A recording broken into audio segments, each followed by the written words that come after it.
Fine.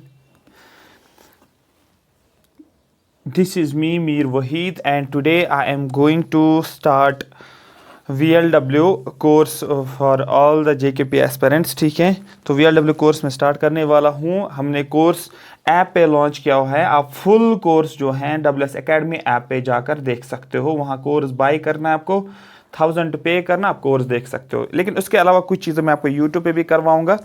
ठीक है, so that आपको जो है पता चलेगा तैयारी किस तरीके से करनी है और किन किन चीज़ों का ख्याल रखना है. स्टार्ट करने से पहले मैं अगर आपको दिखाता हूँ सिलेबस, तो यहाँ पर आप खुद देख सकते हो. यहाँ पर government of Jammu and Kashmir ने क्या किया, एक नोटिफिकेशन रिलीज़ की है. ये हैं जो पंचायत सेक्रेटरी को बोला जाता है विलेज लेवल वर्कर, जिसको VLW बोलते हैं. तो शॉर्ट में पहले आपको ये भी कंफर्म होना चाहिए कि पंचायत सेक्रेटरी का मतलब क्या होता है. ये विलेज लेवल वर्कर को ही पंचायत सेक्रेटरी का नाम बोलते हैं. जब आपने पंचायती राज पढ़ा होगा जम्मू एंड कश्मीर का, ठीक है, अमेंडमेंट एक्ट वो पढ़ा होगा आपने, वही यहाँ पर बताया जा रहा है. ठीक है, ये क्लियर हो गया यहाँ तक? हाँ सर, यहाँ तक ये बात तो क्लियर हो गई है. ठीक है, उसके अलावा हम आगे देखेंगे जो आपका सिलेबस है, जनरल अवेयरनेस का सिलेबस जो आपके पास है, वो सिलेबस कुछ इस तरीके से दिया है. आप यहाँ पर भी देख सकते हो जो मैं आपको बताने वाला हूँ. ये वाला पार्ट जो है, आप ये वास्ट सिलेबस है, सिलेबस पूरा वास्ट दिया है. ये वाला पोर्शन जो है, ये अगर आप देखोगे, ये मोस्ट इंपॉर्टेंट पोर्शन GS का बनता है. क्यों बनता है? क्योंकि जब भी गवर्नमेंट स्कीम्स की बात की जाती है तो गवर्नमेंट स्कीम से मैक्सिमम जो मिनिमम 2 क्वेश्चंस होते हैं और मैक्सिमम 3 भी होते हैं और 4 भी होते हैं. तो 2 से कम क्वेश्चंस नहीं आते हैं किससे, जो सेंट्रली स्पॉन्सर्ड स्कीम्स होते हैं. हो गए 2 क्वेश्चंस इससे. फिर बचा क्या? फिर बचा आपका पंचायती राज रूल्स और एक्ट जो हैं, इसके 2 क्वेश्चंस हो गए. मतलब ये वाली लाइन जो है, इस लाइन से आपके 4 to 5 मार्क्स आएंगे.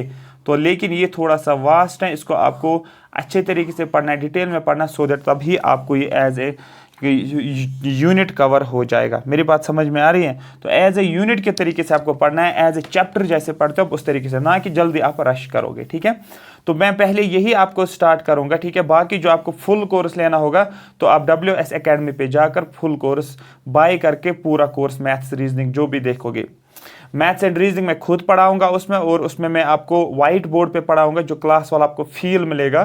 ठीक है, उस तरीके से मैं आपको वहाँ पर चीज़ों को अच्छे तरीके से आराम से समझना, क्योंकि GS ऑलमोस्ट सबका सेम होता है, लेकिन मैथ्स और रीजनिंग ही यहाँ पर डिफरेंस क्रिएट करेगा. और मैं आपको मैथ्स और रीजनिंग बेस्ट तरीके से पढ़ाऊँगा, सो दैट आपको 35 में से, जो मैथ्स और रीजनिंग में 35 में से 30 मार्क्स करके आओगे. ये मेरी गारंटी है आपको, क्योंकि पता होता है कहाँ कहाँ से क्वेश्चंस किस तरीके से पढ़ाया जाता है. क्योंकि अभी तक मैंने आपको मैथ्स रीजनिंग नहीं पढ़ाया है. यूट्यूब पे भी मैं कुछ डेमो लेक्चर्स दे दूंगा, और उसके बाद आप कोर्स लेना होगा, कोर्स भी आप ले सकते हो. ठीक है, तो ये जो PDF है, इस PDF को आप डाउनलोड कर सकते हो. ये वाली PDF जो है, ये जो यूट्यूब में आपको करवाऊंगा, वो आप करोगे वही सर्च टेलीग्राम चैनल पे नाम है वही सर्च टेलीग्राम चैनल, वहां से आप जो है PDF को डाउनलोड कर सकते हो. तो अब आपका टाइम आ गया, आपको सीरियस रहने की जरूरत है. अब आप लाइटली नहीं ले सकते हो, चीज़ों को लाइटली बिल्कुल नहीं ले सकते हो. ठीक है, इसके अलावा एक और चीज़ है, जो WS Academy प्लेटफॉर्म हमने लॉन्च किया हुआ है, ऑनलाइन एजुकेशन. इसको आप प्ले स्टोर में जाकर डाउनलोड कर सकते हो. ये लिखा है एजुकेशन शील्ड मीडिया, वहाँ पर आप डाउनलोड करना है, वही सर्च Academy, WS Academy. तो ऐप डाउनलोड करने के बाद ही आपको फ़ोन पे ऐप रहेगी, सो दैट आप रेगुलर बेसिस पे जो है क्लासेस दे सकते हो. सारे क्लासेस उसी पे हो जाएंगे. तो चलो हम आज का टॉपिक जो हमारा रहेगा वो रहेगा हमारा, ठीक है, सेंट्रली स्पॉन्सर्ड स्कीम्स. अगर आप देखोगे आपके सिलेबस में सेंट्रली स्पॉन्सर्ड स्कीम्स के बारे में दिया गया है, ना कि कोई और स्कीम. ध्यान से अगर देखोगे, यहाँ पर मैं आपको दिखाता भी हूँ, सो दैट आपको क्लियर हो जाए. पहले सिलेबस क्लियर होना चाहिए. सिलेबस में क्या पूछा है, यहाँ पर कोई भी स्कीम आप नहीं उठाओगे, जो मर्जी है वो पढ़ोगे ना. यहाँ पर सेंट्रली स्पॉन्सर्ड स्कीम होती क्या है, यहाँ पर इस पर ज्यादा फोकस करना है. जैसे MNREGA, Mahatma Gandhi national rural employment guarantee act दिया गया है, PMAY. ठीक है, ये SBM, यहाँ पंचायती राज एक्ट रूल्स, ये अलग टॉपिक है. पंचायती राज एक्ट रूल्स अलग है, और ये सेंट्रल स्पॉन्सर्ड स्कीम्स ये दिए हैं. दैट डजंट मीन कि आप सेंट्रल स्पॉन्सर्ड स्कीम्स में यही 3 स्कीम्स पढ़ोगे. यही 3 स्कीम्स नहीं पढ़नी है आपको. यही 3 स्कीम्स में, मतलब सेंट्रल स्पॉन्सर्ड स्कीम्स में जितनी भी स्कीम्स आ जाते हैं, आपको सेंट्रल स्पॉन्सर्ड स्कीम्स ऑलमोस्ट कुछ नहीं तो 20 से 25 स्कीम्स को पढ़ना ही पड़ेगा. तब आप एक्सपेक्ट करोगे हमारे 2 क्वेश्चन ठीक हो जाएंगे. क्योंकि मनरेगा और ये दिया है, इसने एक आइडिया दिया है कौन कौन सी स्कीम आती है. इसके अलावा आपको सेंट्रल स्पॉन्सर्ड स्कीम सर्विस सभी पढ़नी है, मैक्सिमम जो इंपॉर्टेंट है एग्जामिनेशन पॉइंट ऑफ व्यू के लिए. तो सबसे पहला क्वेश्चन क्या बनता है, सबसे पहला क्वेश्चन यही बनता है कि सर सेंट्रली स्पॉन्सर्ड स्कीम्स होती क्या है, ये जानना जरूरी है आपके लिए। What do you understand by centrally sponsored schemes. देखो अगर आपने जेकेपी, मैं फिर से आपको याद दिला दूं, जेकेपी एसआई का पेपर देखा होगा, आपने देखा होगा वो कितने मतलब टॉपिक्स को डेप्थ में जाकर क्वेश्चंस पूछते हैं। जम्मू कश्मीर रिऑर्गेनाइजेशन एक्ट था, उस पे 8 से 9 क्वेश्चंस पूछे, और आप देखो अंदर जाकर ढूंढ के उन्होंने क्वेश्चंस आसान थे बट अंदर जाकर टॉपिक से क्वेश्चंस पूछे हैं। तो यहां पर इसी तरीके से हम इसको कवर करेंगे। यहां पर दिया क्या है, यहां पर जनरली आपको दिया है सेंट्रली स्पॉन्सर्ड स्कीम्स। तो पहले आपको समझना है what do you understand by centrally sponsored schemes, ठीक है, जिसको सीएसएस बोलते हैं। Centrally sponsored schemes are schemes, एक सेकंड वॉल्यूम में बढ़ाता हूं, हाँ, are schemes that are implemented by state governments of India but are largely funded by the central government with a defined state government share। यहां पर आप देखो centrally sponsored schemes ऐसी स्कीम्स होती है जिनको इंप्लीमेंट करता है स्टेट गवर्नमेंट। तो देखो आप जनरली आप कंफ्यूज हो जाओगे कि सर सेंट्रली है तो मतलब सेंटर इनको इंप्लीमेंट करता होगा, नहीं ऐसा नहीं है। सेंट्रली स्पॉन्सर्ड स्कीम्स का मतलब ये होता है जिनको इंप्लीमेंट करता है स्टेट गवर्नमेंट्स, ठीक है, जितने भी स्टेट गवर्नमेंट हैं वो इनको इंप्लीमेंट करेंगे, but are largely funded by central government. मतलब यहां पर फंड कौन करता है, आपको बोलना है सेंट्रल गवर्नमेंट भी फंडिंग करता है। इंप्लीमेंट तो करता है स्टेट गवर्नमेंट डेफिनेटली, लेकिन फंडिंग सेंट्रल गवर्नमेंट से भी आती है। बात समझ में आ रही है, मतलब स्टेट गवर्नमेंट भी फंड्स तो देता है डेफिनेटली, स्टेट गवर्नमेंट अगर इंप्लीमेंट कर स्टेट गवर्नमेंट से भी फंड्स आएंगे, लेकिन इसके अलावा सेंट्रल गवर्नमेंट से भी फंड्स आते हैं but are largely funded by the central government. For example अगर हम लिखेंगे एमजी नरेगा हमने बात की है, तो यहां पर हम अगर बात करेंगे, यहां पर सपोज शेयर की अगर बात करेंगे हम, फंड्स की शेयर हम लिखेंगे, सपोज मैं लिखता हूं 80% इज टू 20%, मतलब जो है 80% सेंटर के फंड्स आएंगे और 20% स्टेट से आ जाएंगे। तो इस तरीके से आप याद रख सकते हो। किसी जगह आपको 30:70 देखने को मिलेगा, 70 सेंटर से है और 30 स्टेट से है। 60:40 आपको देखने को मिलेगा, 40 स्टेट से हैं, 60 सेंटर से हैं।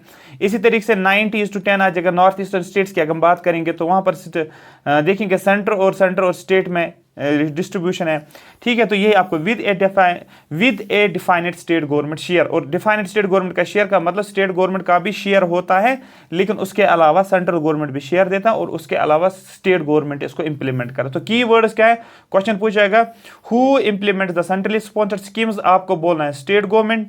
फिर पूछेगा who provides funds to the centrally sponsored schemes, आपको बोलना है both centre as well as state, लेकिन मेजॉरिटी जो है वो सेंटर ही प्रोवाइड करता है फंड्स। सम एग्जांपल्स अगर आप देखोगे यहां पर, some examples of such schemes are Mahatma Gandhi national rural employment guarantee act, जिसको आप बोलते हैं MGNREGA, जो आपके सिलेबस में कैटेगरी के लिए इसने मेंशन किया है। मनरेगा आपको पढ़ना है, प्रधानमंत्री ग्राम सड़क योजना PMGSKY जिसको आप बोलते हो, ठीक है। ये एक्स्ट्रा मतलब बहुत सारी बाकी स्कीम्स भी आ जाती है। Centrally sponsored schemes, the category of centrally sponsored schemes comprise programmes that have national character और ए रीजनल कैरेक्टर, जिसका नेशनल कैरेक्टर और रीजनल कैरेक्टर भी देखने को मिलेगा। ये आपको याद रखना, ये भी एज ए डेफिनेशन अगर पूछा जाएगा तो आप बता सकते हो कि सर ये सेंट्रली स्पॉन्सर्ड स्कीम हो गई है। Did you understand. इसी तरीके से अगर हम आगे चलेंगे, what are centrally sponsored schemes, there are 29 centrally sponsored schemes, बहुत सारी है लेकिन हम 29 को ही कवर करेंगे, ठीक है। क्यों 29 को, क्योंकि जो मोस्ट इंपॉर्टेंट मानी जाते हैं उसको ही कवर करेंगे। They are broadly divided into 2 categories, इनको 2 कैटेगरीज में डिवाइड किया गया। एक है core of the core schemes, core जो है कोर में से भी core schemes and core schemes, तो दैट मींस एक है कोर ऑफ कोर टाइप, एक है कोर ऑफ कोर टाइप, ठीक है, एक है कोर ऑफ कोर टाइप और दूसरा जो है दैट इज कोर स्कीम्स, दूसरा जो है दीज आर कोर स्कीम्स, आपको याद रखना है। तो पहले हम कोर ऑफ कोर को करेंगे जो मोस्ट इंपॉर्टेंट है, और उसके बाद कोर स्कीम्स को हम करेंगे कवर। इसके अलावा अगर हम बात करेंगे यहां पर, ठीक है, तो यहां पर ये वहां पर क्वेश्चन नहीं है कितनी सेंट्रली स्पॉन्सर्ड स्कीम्स है, यहां पर लिखा है 29 सेंट्रली स्पॉन्सर्ड स्कीम, मतलब हम 29 को कवर करेंगे। Centrally sponsored schemes, the union government supports several developmental initiatives at the state level, ये भी सेंट्रली स्पॉन्सर्ड स्कीम्स इस तरीके से आप डिफाइन कर सकते हो कि यूनियन गवर्नमेंट क्या करता है, ये सपोर्ट करता है several developmental initiatives at the state level, जो भी स्टेट लेवल में इनिशिएटिव चल रहे होते हैं उनको क्या करता है, सपोर्ट कौन देता है, आप बोलोगे सेंट्रल गवर्नमेंट उनको सपोर्ट देता है, ठीक है, फंड्स के थ्रू ये फंड्स प्रोवाइड करता है, ये आपको याद रखना, ठीक है। दी स्कीम्स, हाँ, These schemes are aimed at supporting the efforts made by the state government since the central government have more resources at its disposal। ये स्कीम का मेन एम ये है कि जो भी एफर्ट्स स्टेट गवर्नमेंट करता है, ठीक है, और यहाँ पर जो होता है रिसोर्सेज जो होते हैं मैक्सिमम रिसोर्सेज वो सेंटर से देखने को मिलता है। The categories of centrally sponsored schemes comprise programmes that have a national and regional character, ये मैंने ऑलरेडी आपको बताया। Earlier there were 67 centrally sponsored schemes but many of them were phased out after the suggestion of 14th finance commission were implemented. जब 14th finance commission को implement किया गया उस time पे, उससे पहले क्या था, 67 सेंट्रली स्पॉन्सर्ड स्कीम्स ऑलमोस्ट थी। तो उसके बाद 14th फाइनेंस कमीशन जो ही आ गया उससे क्या होगा, कुछ स्कीम सेंट्रल स्पॉन्सर्ड स्कीम्स को फेज आउट किया गया है। तो ऑलमोस्ट अभी भी आप याद रख सकते हो 65 central sponsored schemes at present देखने को मिल रही है। बात समझ में आ रही है? तो ये मैंने ऑलरेडी आपको बता चुका हूं यहां पर, ठीक। इसके अलावा आपको याद रखना है कि जो 6 सेंट्रली स्पॉन्सर्ड स्कीम्स हैं ये किस कैटेगरी में आते हैं, कोर ऑफ कोर स्कीम। जितने भी कोर ऑफ, मैंने 2 टाइप्स बोले हैं आपको, कोर ऑफ कोर स्कीम्स में से 6 आती हैं और बाकी जो होती हैं, ठीक है, are the most crucial schemes for the government of India. इन कोर ऑफ कोर स्कीम्स को बोला जाता है most crucial schemes of government of India, ये most important schemes of government of India बोल सकते हो आप।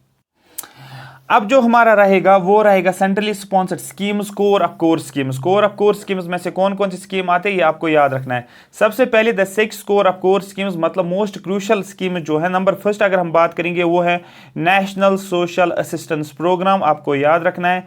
नंबर सेकंड आप याद रखोगे, अभी मैं स्कीम्स का नाम ही बताता हूँ, डिटेल्स में नेक्स्ट लेक्चर में पढ़ाऊंगा, बट अभी आपको एक कैटेगरी पता होनी चाहिए कौन कौन सी स्कीम्स कहाँ से किस तरीके से पढ़ना है। उसके बाद नेक्स्ट जो है मनरेगा, मतलब Mahatma Gandhi national rural employment act. कभी क्या पूछा था, फुल फॉर्म आपको पूछा जाएगा मनरेगा का, आपको पता होना चाहिए, Mahatma Gandhi national rural employment guarantee act. Number third जो है that is umbrella scheme for development of scheduled castes. उसके बाद नंबर 4 जो है umbrella program for development of scheduled tribes, ठीक है। उसके बाद नंबर 5 जो है that is umbrella scheme for development of minorities, और नंबर 6 जो है umbrella scheme for development of other vulnerable groups. तो यहाँ पर आपको याद रखना है सोशल असिस्टेंस, आपको याद रखना है महात्मा गांधी, याद रखना है शेड्यूल कास्ट को, याद रखना है शेड्यूल ट्राइब्स को, याद रखना है माइनॉरिटीज को, याद रखना है, और बाकी जो वल्नरेबल ग्रुप्स हैं उनकी यहाँ पर बात की जा रही है। ये हो गया कोर ऑफ कोर स्कीम्स में से 6 मोस्ट इंपॉर्टेंट स्कीम्स जो आपके एग्जामिनेशन पॉइंट ऑफ व्यू के लिए इंपॉर्टेंट है। तो क्वेश्चन पूछा जाएगा which of the following scheme is considered as the core of the core scheme, और which of the following schemes include in the core of the core scheme area. तो आपको ये इन 6 को टिप्स पे रखना है। इसके अलावा सेंट्रली स्पॉन्सर्ड स्कीम्स में दूसरी कैटेगरी जो मैंने आपको बताई उनको बोला जाता है कोर स्कीम्स। इन कोर स्कीम्स के बारे में जानेंगे। There are 23 other centrally sponsored schemes which are listed under core schemes. Most of the flagship schemes of the union government are covered under this category. जो भी यूनियन गवर्नमेंट की scheme जो है, most of the schemes flagship schemes वो इन core एक schemes में ही रखी गई है। The centrally sponsored core schemes कौन कौन से, जैसे आपने पढ़ा होगा ग्रीन रेवोल्यूशन। ग्रीन रेवोल्यूशन का मतलब एग्रीकल्चर के रिलेटेड है, ठीक है। फादर ऑफ ग्रीन रेवोल्यूशन कौन है आपको पता है? Father of green revolution of India कौन है? स्वामी दयानंद सर, स्वामी क्या बोलते इसको, कुछ है उसका नाम, दया आनंद है उसका नाम शायद। और उसके बाद father of green revolution of the world आपको पता है उसका नॉर्मन बोरलॉन्ग, ठीक है। तो ये आपको याद रखना है, मतलब ग्रीन रेवोल्यूशन के बारे में डिटेल में पढ़ना है, वीट के बारे में हमें जानना है, तो ये सारा कुछ पढ़ेंगे। उसके बाद वाइट रेवोल्यूशन की बात करेंगे, मिल्ली के बारे में जानना है, डिटेल में पढ़ना है कब आया, और ग्रीन रेवोल्यूशन में कौन कौन से सीड्स लाए हैं, मैक्सिको से कौन सा सीड लाया है, ठीक है, ये सारा कुछ जानेंगे। वाइट रेवोल्यूशन, मिल्क रेवोल्यूशन क्यों लाया गया है, इससे क्या फ़ायदा होता है, किसके रिलेटेड है, ये सारा कुछ हम जानेंगे। और ये आइडिया ऑफ वाइट रेवोल्यूशन लिया कहाँ से, ये सारा हम जानेंगे। ब्लू रेवोल्यूशन की बात की जा रही है, फिशेस क्यों ज़रूरी है यहाँ पर, ये हम जानेंगे, ठीक है।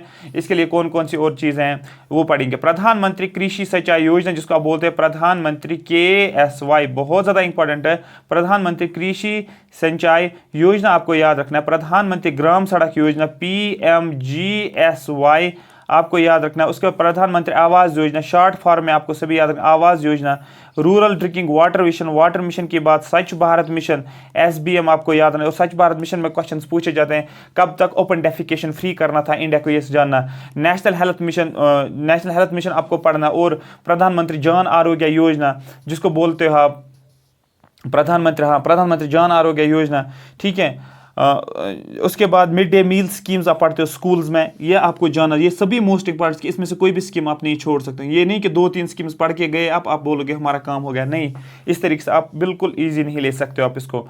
उसके बाद नेशनल लाइवलीहुड मिशन, ठीक है, आजीविका याद रखना आपको, ठीक है। श्याम प्रसाद मुखर्जी ठीक है, अर्बन मिशन, ठीक है, ये आपको याद रखना है, राष्ट्रीय ग्राम स्वराज अभियान, राष्ट्रीय Swasthya Bima Yojana, national education mission, umbrella, ICDS, ICDS आपने पढ़ा होगा, social welfare, mission for protection and empowerment of women, ठीक है, वुमेन एम्पावरमेंट के लिए कौन कौन सी scheme, job skill development, environmental forest and wild life, urban rejuvenation project. और ये पूछा गया है जेकेपीएसआई में अमृत पे क्वेश्चन पूछा गया था। तो 2 क्वेश्चन स्कीम में जेकेपीएसआई में भी थे, तो आपको याद रखना है वो दोनों के दोनों इजी क्वेश्चन थे, इजी तरीके से वो सॉल्व हो रहे थे, मतलब 3 मार्क्स थे, मतलब 1.3 मार्क्स जो थे वो इन स्कीम से आपको देखने को मिलेगा। आगे चलेंगे और भी अगर कुछ होगा वो हम जानेंगे और उसके बाद हम आगे चलेंगे। मॉडर्नाइजेशन ऑफ पुलिस फोर्सेस, ये आपको एक स्कीम पढ़नी, infrastructure facilities for judiciary, border area development programme जिसको BADP आप बोलते हो, जो डेवलपमेंट होती हैं बॉर्डर एरियाज में, उसके बारे में जानना है। ठीक है, ये समझ में आ गया। हाँ सर, ये स्कीम्स का नाम है, आपको जहन में रहेगा, आपको जहन में चलना चाहिए कौन कौन सी स्कीम हमें पढ़नी है, अदरवाइज आप कंफ्यूज होते हो कि पढ़नी कौन सी स्कीम है। जो सिलेबस में है वो वही कवर होना चाहिए। Centrally sponsored schemes funding pattern क्या होता है, यहाँ से आपको 1 मार्क्स मिलेगा। मैंने आपको पहले ही बोला है, जो सेंट्रली स्पॉन्सर्ड स्कीम्स हैं, सेंटर का भी फंड होता है, शेयर होता है, स्टेट का भी शेयर होता है, स्टेट का भी होता है, सेंटर का भी होता है, लेकिन सेंटर का कितना, स्टेट का कितना, ये देखेंगे, लेकिन इंप्लीमेंट इसको स्टेट ही करता है। There are several models of funding of centrally sponsored schemes, but a large part of funding comes from the center. Question अगर पूछा जाएगा कि सेंट्रली स्पॉन्सर्ड स्कीम्स कौन सी स्कीम्स आपको बनाई, ऐसी स्कीम्स है जिनको स्टेट इंप्लीमेंट करता है और फंड्स जो है वो सेंटर और स्टेट दोनों साइड से आ जाते हैं, बट मैक्सिमम पोर्शन जो होता है, लार्ज पार्ट जो होता है फंडिंग का, वो आता है सेंटर से ही आता है। In most of the cases, most cases में क्या होता है, the union government and the state government fund the schemes at 60:40 ratio, मतलब सेंटर और स्टेट के बीच में अगर रेशियो देखा जाएगा, अगर 100 रुपीज़ दिए जाते हैं स्कीम के रिलेटेड, 60 रुपीज़ उसमें कौन सा देता है, आप बोलोगे सेंटर देता है, और 40 देता है कौन, आपको बोलना है स्टेट देता है। तो इस तरीके से 60:40 रेशियो में याद रखना है। इन सम केस कुछ स्कीम्स ऐसे द फंड्स कुड बी 82, ठीक है, कुछ स्कीम्स ऐसे होते हैं जहां पर फंड्स क्या होता है 80:20, 80:20 भी आपको देखने को, ये जरूरी नहीं है कि आप देखोगे 60:40 आप, लेकिन यहाँ पर मेजर फंड्स कौन प्रोवाइड करता है, लार्ज पार्ट सेंटर ही प्रोवाइड करता है। यहाँ पर 60 और स्टेट का 40, यहाँ पर 80 स्टेट का 20, टोटल हो गया ना 100। In case of north eastern state, जो नॉर्थ ईस्टर्न स्टेट्स मतलब जो ये वाले स्टेट्स हैं, ये वाले स्टेट्स हैं north eastern state, 90% of funds comes from the central government. North eastern states में क्वेश्चन ये पूछा गया है 1-2 एग्जाम्स में कि ये बताओ सेंट्रली स्पॉन्सर्ड स्कीम्स में in case of north eastern states how much would be the share of the central government, आपको बोलना सेंट्रल गवर्नमेंट का शेयर जो दैट इज 90% और बाकी क्या बचा 10, आपको याद रखना 90:10, आपको 90% शेयर जो था सेंट्रल गवर्नमेंट से आता है। अगर 100 रुपीज़ दिए जाते हैं उसमें से 90 रुपीज़ सेंटर देता है, स्टेट गवर्नमेंट को सिर्फ 10 रुपये निकालनी होती है। उसके बाद union government spend nearly 12% of its annual budget on central sponsored schemes. लेकिन अगर हम बजट के हिसाब से भी देखेंगे तो सेंट्रल गवर्नमेंट ने क्या डिसाइड किया है, वो ऑलमोस्ट कभी 12%, 13%, 14%, ऑलमोस्ट रखोगे यार 12% एनुअल बजट में किन पे रखा जाता है, सेंट्रल स्पॉन्सर्ड स्कीम्स के ऊपर रखा जाता है। ठीक है, एक और क्वेश्चन आपके स्क्रीन के ऊपर, अब क्वेश्चन हम पढ़ेंगे किस टाइप का क्वेश्चन पूछा गया है, सो दैट आपको एक बेसिक आइडिया पता चले कि जहां तक मैंने इन्फॉर्मेशन आपको दी इस पे क्वेश्चन पूछे गए हैं या नहीं पूछा गया और किस टाइप का क्वेश्चन, सो दैट आपको एक माइंड में चलता रहता है कौन सी इंफॉर्मेशन याद रखनी है। बेसिक अंडरस्टैंडिंग क्वेश्चन है, विच of the following is correct difference between central sector scheme and centrally sponsored scheme. Centrally sponsored scheme मैंने आपको बताया, लेकिन आपको सेंट्रल सेक्टर स्कीम पता नहीं है, क्योंकि आपको डिफरेंस दोनों का पता होना चाहिए, तब ही आपका क्वेश्चन जो है ठीक हो जाएगा। ठीक है, इवन कि आपके सेंट्रल सेक्टर स्कीम्स सिलेबस में नहीं है, लेकिन डिफरेंस आपको करना पड़ेगा सेंट्रल स्पॉन्सर्ड स्कीम्स में, सो दैट आप इजी तरीके से समझ सकते हो। सबसे पहला option, central sector schemes are 100% funded by union government. क्या सेंट्रल सेक्टर स्कीम्स, देखो ये सेंट्रल स्पॉन्सर में नहीं बोलता, ये सेंट्रल सेक्टर स्कीम, ठीक है, CSS central sector scheme, central sector schemes are 100% funded by the union government. ये बोला जाता है कि जो ये सेंट्रल सेक्टर वाली है, सेक्टर में 100% यूनियन गवर्नमेंट ही या सेंट्रल गवर्नमेंट ही फंड्स देता है, and implemented bye the central government, और इंप्लीमेंट सेंट्रल गवर्नमेंट भी इंप्लीमेंट करता है, इंप्लीमेंट भी सेंट्रल गवर्नमेंट ही करता है। ये हो गया पहला इन सेंट्रली स्पॉन्सर्ड स्कीम्स। लेकिन अब सेंट्रली स्पॉन्सर्ड स्कीम्स की बात करें, मतलब इसके बाद a certain percentage of funding is borne by the state and implemented by the state government। लेकिन अगर हम इसकी बात करें कि कुछ परसेंटेज जो होता है फंडिंग का कुछ परसेंट वो क्या आता है, वो स्टेट से आता है, और ठीक है डेफिनेटली आप बोलोगे हाँ सर स्टेट से भी आता है, और मेजर पोर्शन जो होता है वो सेंटर का होता है। तो यहाँ पर लिखा है ठीक है। सर्टन पोर्शन का मतलब कुछ पार्ट स्टेट से भी आता है, वो किस में, वो सेंट्रली स्पॉन्सर्ड स्कीम्स में डेफिनेटली आपको देखने को मिलेगा। And implement by the state government, और सेंट्रली स्पॉन्सर्ड स्कीम्स को स्टेट गवर्नमेंट ही इंप्लीमेंट करता है, ये आपको ध्यान में रखना है। तो डिफरेंस क्रिएट हो गया। तो सेंट्रल सेक्टर की अगर बात करेंगे, फंडिंग 100% सेंटर से और इंप्लीमेंट भी सेंटर करता है। उसके बाद सेंट्रली स्पॉन्सर की बात करेंगे तो दैट मींस फंडिंग जो होती है सेंटर से भी स्टेट से भी, लेकिन मेजर पार्ट सेंटर से है और इंप्लीमेंट करते हैं स्टेट्स इसको। ये पहला ऑप्शन था जो आपको याद रखना था, ठीक है। उसके बाद आगे चलते हैं, सेकंड ऑप्शन देखेंगे। सेकंड ऑप्शन में क्या है, सेकंड ऑप्शन पढ़ेंगे फिर बताना आपको कौन सा इसमें से ठीक है। यहां पर लिखा है centrally sponsored schemes are mainly formulate on subjects from the union list. Centrally sponsored scheme जो हैं उनको फॉर्मुलेट किया जाता है उन सब्जेक्ट्स पे जो कि यूनियन लिस्ट से है, ठीक है। जो यूनियन लिस्ट से जहां पर सेंटर ही स्कीम ये बनाता है, लॉज बना सकते हैं, क्या वहां पर सेंट्रल स्पॉन्सर्ड स्कीम्स में सिर्फ वही आ जाते हैं, वही सब्जेक्ट्स आते हैं जो यूनियन लिस्ट में है। यहां बोला जाता है central sector schemes are formulate in subjects.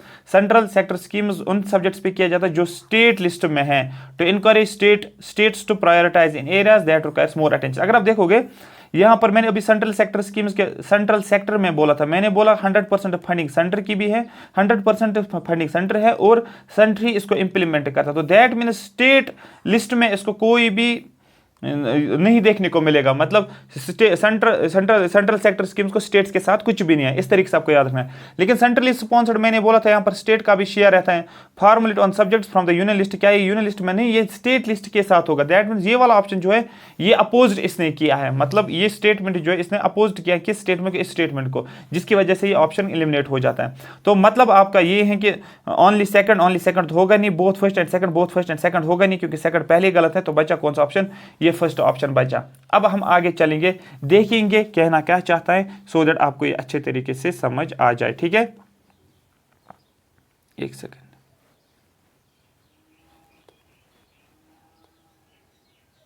हाँ ये इसका जो है आप इसका आंसर देख सकते हो। यहां पर आंसर मतलब यहां पर नहीं होता, मतलब ये आपका कॉन्सेप्ट समझ में आने, मेरा कॉन्सेप्ट समझाने का मतलब है। सेंट्रल देखो, सेंट्रल सेक्टर स्कीम्स, सेक्टर की बात कर रहे हैं, are mainly formulate on subjects from the union, उन्हीं सब्जेक्ट्स के ऊपर जो यूनियन लिस्ट में मेंशन है। Centrally sponsored are formulated in subjects formulated from the state list, ये स्टेट लिस्ट से होते हैं, to encourage states to prioritise in areas that require more attention. Central sector schemes are 100% funded by the union government and implemented by the union government, definitely, ठीक है। in centrally sponsored schemes a certain percentage of funding is borne by the states and implemented by the state governments। तो ये आपको यहां तक पूरा याद रखना है।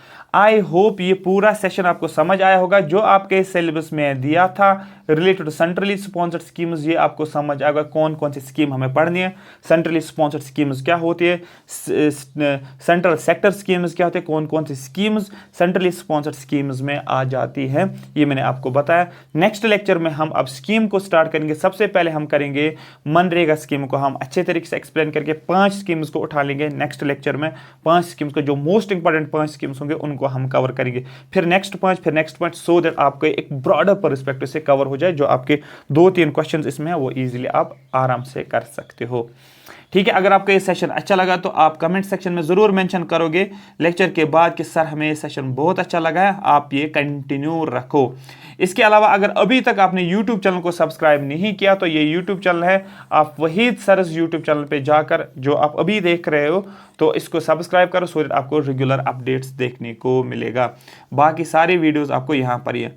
इसके अलावा अब हमने WS Academy से कोर्सेज लॉन्च किए हैं, ठीक है। एनटी का कोर्स भी चल रहा है, JKS भी कोर्स चल रहा है, VLW 2022 बैच भी चल रहा है। तो ये हमने ऑलरेडी स्टार्ट किया हुआ, जो हमने सिलेबस उठाया था वही सिलेबस उन्होंने मेंशन किया, हमें कोई भी चेंज नहीं करनी पड़ेगी। अब जो जो हमने पढ़ा है उसको आप रिवाइज करना शुरू कर दो अब, ठीक है। तो 15% आज के दिन के लिए ऑफ है, तो आप इसका यूज कर सकते, WS Acad का कोड यूज कर सकते हो, WSACAD कूपन कोड यूज करोगे तो आपको 15% ऑफ मिलेगा। मतलब अगर 1000 का फी है आपको जो है 850 में ही करना पड़ेगा पे, बाकी आपको जो है ये आपको हेल्प करेगा फुल फ्लेज्ड कोर्स, ठीक है। Thank you so much for watching me.